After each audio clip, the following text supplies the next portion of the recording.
이거 한국 축구를 좀 짚어보지 않을 수가 없는 상황입니다.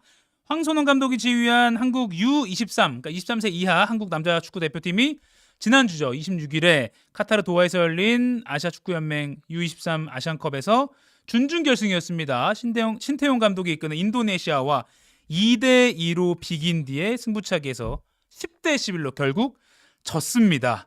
한국은 이제 88년 서울 올림픽 이후로 계속 올림픽 축구 본선에 진출했는데 이번에 10회 연속으로 하느냐, 대기록을 달성하느냐, 이게 관건이었는데 달성 못하게 됐습니다. 9회에서 연속 기록은 끊기게 됐습니다. 그런데 사실 뭐 저희가 인도네시아 팀을 뭐 무시하려는 게 아니라 어떻게 보면 질 수는 없다라고 생각했던 그런 팀들에게서 승부뿐만 아니라 경기 내용까지도 굉장히 부실한 모습을 우리가 보여주면서 이대로 가다가는 한국 축구 정말 공든탑이 무너진다라는 비판이, 걱정이 쏟아지고 있습니다. 참고로 그 중에 하나로 이천수 전 국가대표 선수가 자신의 유튜브 리춘수 그 계정에서, 채널에서 정몽규 축구협회장과 황선홍 감독에게 책임을 촉구하기도 했는데요. 영상 먼저 간단히 보고 전문가 바로 연결해 보도록 하겠습니다.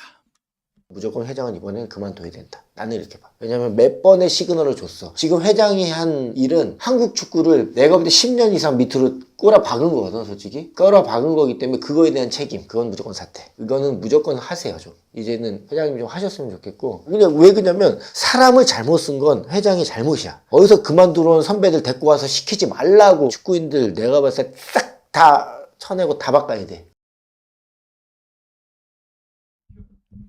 네, 제가 이렇게 노트북을 세웠는데요. 그러면 제가 이렇게 얘기하는 것보다 서호정 축구 전문 기자를 직접 연결해서 한번 상황을 알아보도록 하겠습니다. 뭐 축구협회에 대한 많은 말들이 또 있기 때문에 한번 협회 상황도 좀 짚어보도록 하죠. 서호정 기자 나와 있습니다. 안녕하세요. 예, 지금 40년 만에 올림픽에서 우리 축구 대표팀을 볼 수가 없게 됐습니다. 사실 클린스만 호, 저희도 이제 서호정 기자 많이 짚어봤는데 그때도 정말 한국 축구에 실망한 팬들이 많았는데 이번에 U23 이 동생들까지도 실망스러운 성적을 거뒀거든요. 이 정몽규 회장 체제가 문제 아니냐, 뭐 연령별 대표팀 체계가 문제다, 뭐 이런 뭐 비판도 나오고 있는데, 일단 제가 연령별 뭐 대표팀 체제, 뭐 시스템, 이것도 좀 궁금한, 이게 뭔지 일단 좀 설명 좀 부탁드리고, 구체적으로 지금 한국 축구 뭐가 문제입니까? 뭐 이렇게 지적을 하면은 정몽규 회장은 그렇게 반론할 겁니다. 2019년에 20세 이하 월드컵 준우승했고 작년에도 20세 이하 월드컵 4강 진출했고 아시안게임 금메달 땄다. 네. 이번 실패는 어떤 일시적인 문제다라고 치부할 텐데 현장에 있는 지도자들이나 여러 관계자들 얘기를 들어보면 이번 올림픽 본선 진출 실패는 위험 신호가 계속 있었던 문제였고 진원지는 역시 대한축구협회였습니다. 이 얘기를 조금 깊이 들어가 볼게요. A 대표팀부터 20세 이하 대표팀까지 주요 연령별 대표팀을 책임지는 기술 파트가 있습니다. 예. 이 운영을 정말 안이하게 했습니다. 음.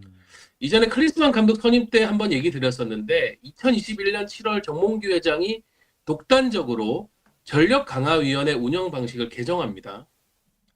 이 책임자인 위원장을 관리자에서 조언자로 격화시킨 건데요. 유럽 축구를 보시면은 테크니컬 디렉터라는 직책을 자주 들으시겠죠. 테크니컬 디렉터가 이 팀의 상황을 수시로 체크하고 거기에 대해서 감독과 소통하고 또 감독 평가를 담당하고 그에 맞는 지원을 하면서 그럼에도 불구하고 결과가 나오지 않을 때는 감독을 경질할 수 있는 판단을 내릴 권한을 주는 직업 직책이거든요. 예.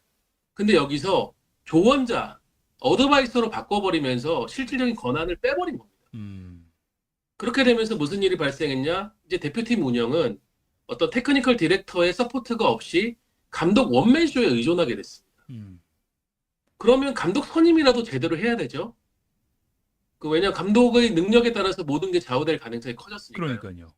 그런데 최근에는 이 감독 선임마저도 프로세스를 제대로 작동시키지 않고 정몽규 회장의 취향대로만 선임하다 보니까 지금 중요한 성과를 내야 되는 A 대표팀과 23세 이하 대표팀이 나란히 개멸 수준의 결과를 내고 말았습니다. 네, 결국엔 기술 파트 뭐 이런 운영부터, 그러니까 협회의 어떤 운영부터 첫 단추가 잘못 깨어지니까 계속 경기까지도 이제 이어지는 거라고 진단해 주셨는데, 일단 그러면 지난번 이제 황선홍 호만 따로 떼서 좀 볼게요. U23 우리 대표팀 뭐 전술이나 경기력 이거는 뭐가 문제였다고 보세요? 결과가 나오지 못한 상황에서 감독의 책임은 당연히 짚어야 하겠죠. 8강전 인도네시아전 때 선수 교체나 전술 대응에서 황선홍 감독이 반박자 혹은 한박자 느렸던 게 분명합니다. 예. 경기에 대한 컨셉이라든가 여러 시나리오에서의 우리가 어떻게 대응할 것인가에 대한 플랜 이런 것이 전력 면에서 한 수 아래라고 여겨졌던 인도네시아에 밀렸어요. 인도네시아는 과거 우리 A대표팀을 맡았던 지략가 신태용 감독이 이끌고 있는데 예. 그 부분에서는 신태용 감독이 완전히 승리를 했다고 보여지고요. 그 이면에는 또 우리 주요 선수들의 부상 그리고 차출이 약속됐던 유럽파 선수들의 합류가 무산되면서 황선홍 감독이 계획했던 플랜 A가 제대로 작동되지 않았는데 여기서 유럽파 차출 문제를 또 한번 짚고 넘어가야 됩니다. 네. 원래 우리는 이번에 5명의 선수, 유럽에서 뛰고 있는 4명의 선수하고 지금 미국 메이저리그에서 뛰고 있는 정상민 선수 이렇게 5명을 차출하려고 했는데 막판에 배준호, 김지수, 양현준 같은 핵심 선수들이 소속팀의 갑작스러운 입장 변화로 오지 못했습니다. 아. 반면에 일본은 계획했던 5명의 유럽파를 다 차출해 왔어요. 한국은 이런 중차대한 문제를 구단과의 협상 부분이 감독에게 있다라고 판단을 하고 있습니다. 감독이 가서 다 해야 됩니다. 관계자 만나서 설득하고 호소하고. 그런데 일본은 이 선수들의 차출을 담당하는 협회 직원이 있습니다. 아. 이 직원이 유럽에 상주하면서 지속적으로 구단들하고 소통하고 조율해가지고 장기적으로 이 차출을 이끌어내요. 네. 결국 우리가 제대로 된 전력을 가동할 수 없는 배경에도 축구협회의 이런 시스템 문제가 잠복해 있었던 겁니다. 아, 그렇군요. 일본 지난번에도 한번 그 유럽 쪽에 이제 따로 별도 사무실이 있다고 소개를 해주셨는데 일본 시스템을 우리가 좀 벤치마킹 해야 될 것도 있는 것 같습니다. 황선홍 감독 개인을 좀 짚어보면 사실 클린스만호가 이제 좀 실망스러운 경기력을 보이면서 A 대표팀 감독 대행도 황선홍 감독이 맡았잖아요. 그러면서 좀 일이 너무 몰려서 이번에 U23 대표팀 에게 좀 집중 못한 건 아니야라는 뭐 걱정 어린 또 우려도 있는데 그 본인도 귀국 기자회견 때 너무 지쳤다 당분간 좀 휴식하고 싶다라는 말도 하기도 했고요. 너무 일이 많아서였을까요? 좀 어떻게 보십니까? 한 감독의 어떤 지위는요? 이런 어떤 겸임, 임시감독 체제를 이제 겸임으로 맡긴 것도 심각한 문제였죠. 예. 제가 이제 3월에 우리 A매치 일정이 끝나고 그런 표현을 했었던 것 같습니다. 황선홍 감독 겸임은 최고의 선택도 최선의 선택도 아니고 잘 쳐줘야 차악 정도. 예. 결국 올림픽 본선 진출에 실패하면서 대한축구협회 판단은 차악도 아니고 최악이 되고 말았죠. 3월 임시감독 선임을 할 때 황선홍 감독 외에도 선택지들이 더 있었습니다. 네. 박항서 감독 얘기도 있었었고 최용수 감독도 온다면 가능했었고 근데 그걸 대한축구협회 외면했어요.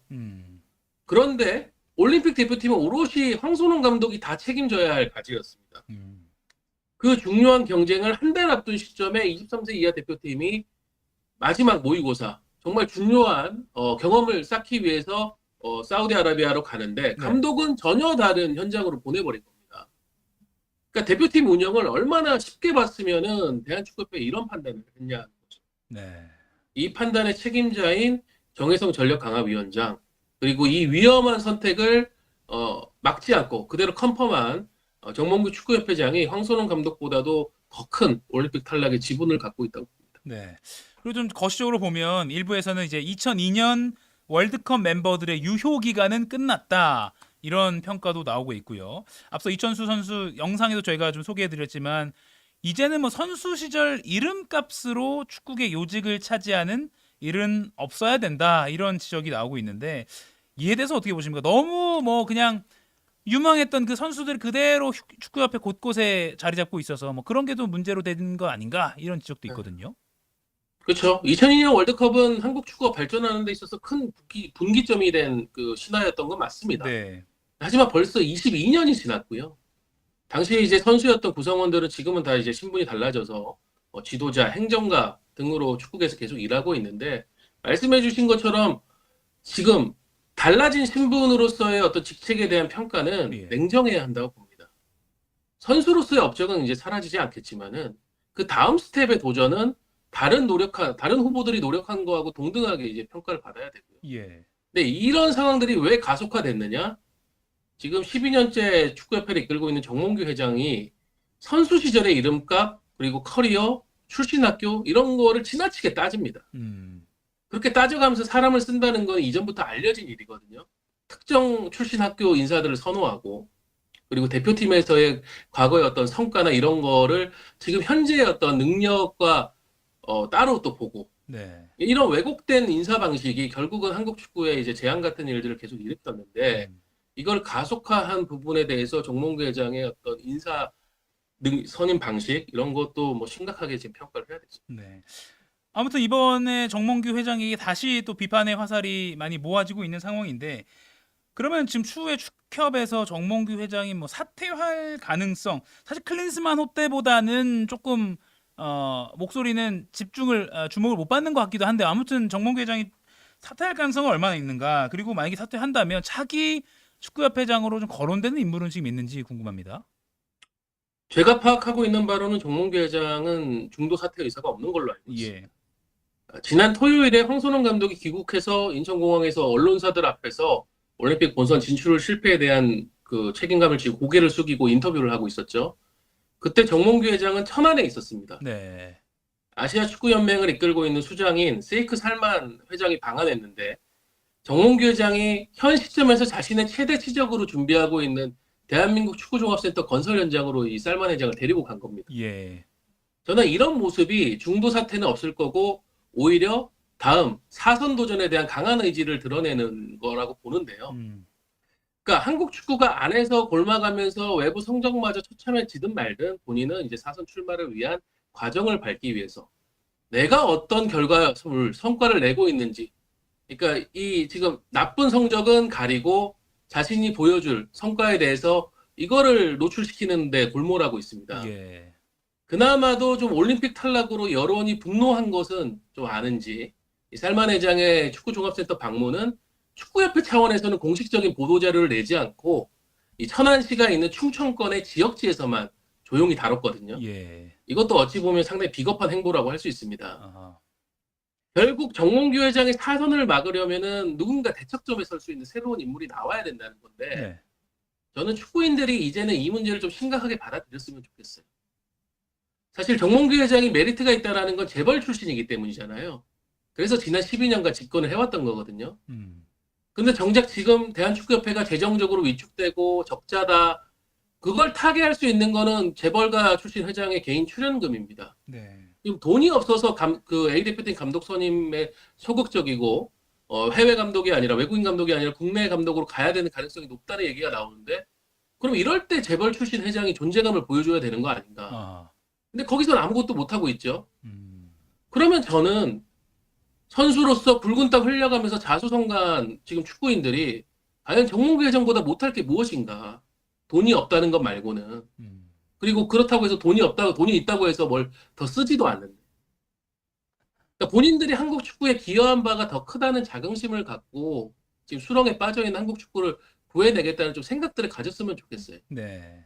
이웃하고 있는 일본 얘기를 또 해드리면 우리가 상당히 기분이 나쁘지만 얘기 드릴 거는 네. 지난달에 일본은 1978년생인 2002 한일 월드컵 때 선수로 나섰던 미야모토 츠네야스가 축구협회장으로 취임했습니다. 일본은 축구 행정도 세대가 바뀌고 있어요. 그리고 2002 멤버들이 지금 이렇게 전면에 나서고 있어요.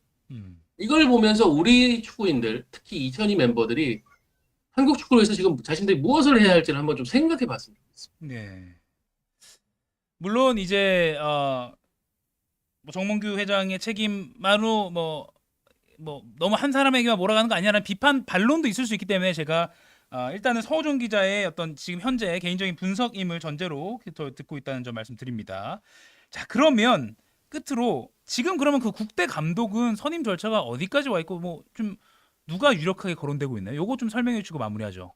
네, 일단 정혜성 전력강화위원장이 유럽 출장을 다녀왔고요. 유럽에서 본인이 7명의 후보가 있다고 했던 해외 지도자들 중 일부를 이제 면담을 한 것으로 알고 있습니다. 정확한 내용은 알려지지 않았는데 네.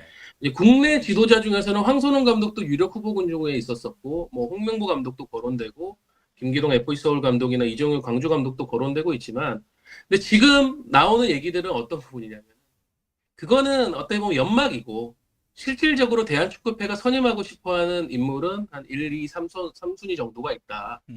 그 중에서 비중은 국내 감독이 훨씬 크다라는 얘기가 있는데 지금 어떤 이런 계획조차도 올림픽 지금 본선 진출 실패하면서 예. 전력강화위원회의 어떤 책임론이 대두되고 있죠. 정혜성 위원장이 과연 이 사태를 불러일으켰는데 차기 대표팀 감독 선임에 대한 책임을 지는 것이 맞느냐라는 지적들이 많이 나오고 있습니다. 네. 알겠습니다. 이게 뭐 축구라는 게 어떻게 보면 국민적인 스포츠 중에 하나이고 또 많은 분들이 기대감이 큰 만큼 실망감도 컸기 때문에 이번 또 U23 물론 선수들 다 개개인이 노력을 안 한 사람이 없겠습니다만 결과적으로 좀 축구계 그리고 전반적으로 시스템에 재점검이 필요한 또 하나의 시그널로 이번 결과가 우리에게 다가온 것 아닌가 이렇게 생각이 듭니다. 서호정 축구 전문 기자와 함께 지금 한국의 축구 상황 그리고 정몽규 회장의 거치 관련해서 이야기를 나눠봤습니다. 서 의원님 고맙습니다. 감사합니다. 네, 지금 많은 분들이 온라인 댓글로도 의견 주시고 계신데요. 뭐